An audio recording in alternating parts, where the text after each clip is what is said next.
بله سلام علیکم، بفرمایید.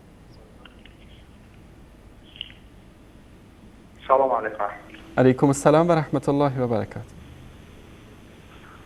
استاد انصاری خوب هستین؟ سلامت باشید برادر عزیز. خودتون رو معرفی کنید.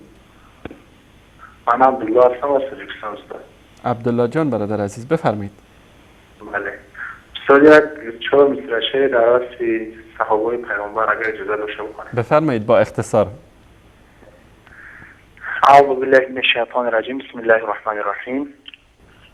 از یاد مبرید محنت اصحاب رسول را، همدان شهید دیده به خواب رسول را. الله اکبر. آن کسی کند راه خدا پیش غریبه، اما به غریبان پیروزی نصیب است. مردان خدا راه خدا پیشه نماید، بهر ظفر دین حق اندیشه نماید. امروز جهان به سخن زنده خراب است، اقدام به آبادی این پیشه نماید. الله اکبر. تشکر عبدالله جان.